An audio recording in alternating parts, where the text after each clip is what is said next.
What happens then from the Islamic perspective when we die? Obviously, in pre-Islamic cultures, the Arabians, most fascinating aspect of Arabian culture, the Arabs did not believe in an afterlife.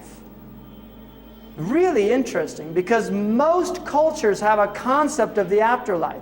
The Arabs did not believe in an afterlife. They said, نَمُوتُ وَنَحْيَا وَمَا يُهْلِكُنَا إِلَّا الدَّهْرُ. We live and we die and nothing kills us but time.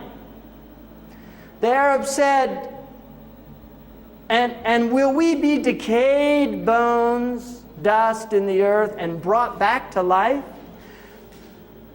They say, who's going to revive these dead and decayed bones? The Quran says, قُلْ يُحْيِيهَا الَّذِي أَنْشَأَهَا أَوَّلَ مَرَّةٍ. The one who brought them to life the first time, He'll do it the second time. The Quran says, we created you the first time. The commentators say, second time around is always easier, right? If it was done once, it can be done again. Now, how did the Quran deal with this belief? Because it's very interesting that the Arabs didn't believe this. How did it deal with it? The way that it dealt with it was it told the Arabs to look at the dead earth. And it said, we take a dead earth, send down rain from the heavens, it mixes with the seed, and we bring the earth back to life again, and like that you will be brought back. Now, this analogy, there is a hadith that says that the Prophet Muhammad said, every human being has what's called ajbu dhanab, the wondrous tail, and it's at the tip of the coccyx. And it's the seed of the human being. So the Muslims believe that there is a seed that every human being has. And like seeds are very interesting because they're very hard to destroy. Right? You swallow seeds, they come out the other end. Hydrochloric acid doesn't break them down.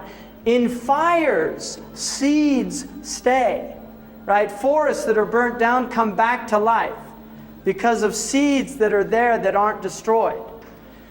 Drought comes, kills everything but the seeds. When the rain comes back, it comes back to life. Now, the belief of the Muslims is that every human being has a seed, and that seed will not be destroyed. We don't know where it is or what it is. The hadith indicates that it's in the coccyx. But we don't know what size it is, what it looks like, nothing like that. But from that seed, every human being will be recreated from a divine rain. And it's interesting that we deny resurrection, and yet our own culture is talking about recreating human beings from one cell. Bringing back the entire human being by cloning one cell, because all of the information about you is contained in one of your cells. And this, one of the verses in the Quran is, it says, we will continue to show them our signs in their selves and on the horizon until it becomes clear to them that what we're saying is true. So the belief in the resurrection is absolutely fundamental to the Islamic tradition. And there is a belief that every soul will be completely renewed. But the body that's recreated is not the same as this physical body. This was what we called the world of spirits. And from that we move into, now one of the things about the world of spirits, according to the Prophet Muhammad ﷺ, if you met people in the spiritual realm, because we actually intermingle, if you met people in the spiritual realm, you will have a natural affinity for them in this realm. So there will be people that you meet in your life that you immediately connect with. And this is believed to be a pre-worldly meeting that is replicated in this realm, and there's a recognition of that. And likewise, the people most distant from you on that primordial plane will be people that you have natural, you're not attracted to them. And this can also be within families and within religious tradition. In other words, it could be a Muslim. For a Muslim, you know, there could be Muslims you just don't feel comfortable with. And that is not seen, you're not supposed to be mean or cruel to them, or take them as enemies or something, but it's recognized that there are natural affinities, and these affinities are from a pre-worldly recognition. And there is a hadith in which the Prophet said, souls are like regimented ranks. Those who knew each other before feel affinity in this realm, and those who did not, اختلف, there's differences. And it's like, if you look at it for a metaphor here, you have the armed forces, and they're all on the same side. But when Marines are at a bar drinking and then some Navy boys come in, right?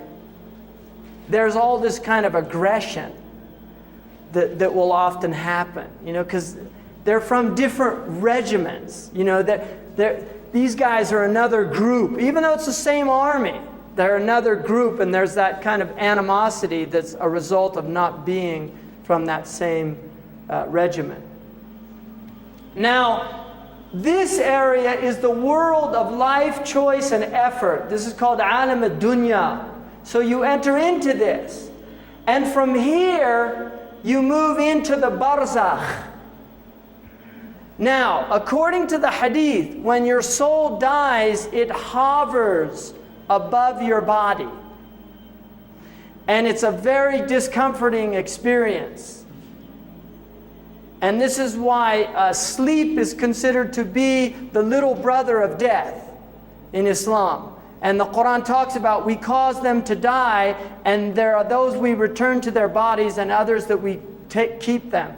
In other words, that sleep is a death. It is a type of death.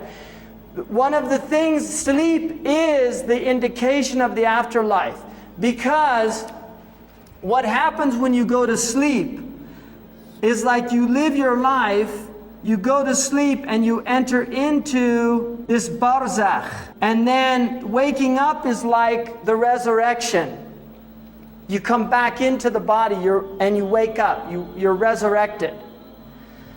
During sleep, you can live lives. You can have extraordinary dreams. You can feel like you were dreaming for just all these things happened.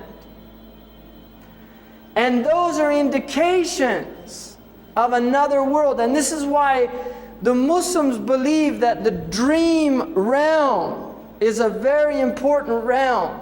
And they differentiate between dreams. The Quran differentiates between dreams that are what we would call in this culture like food dreams. You eat a lot of food before you go to sleep, and then you have all these funny garbled dreams.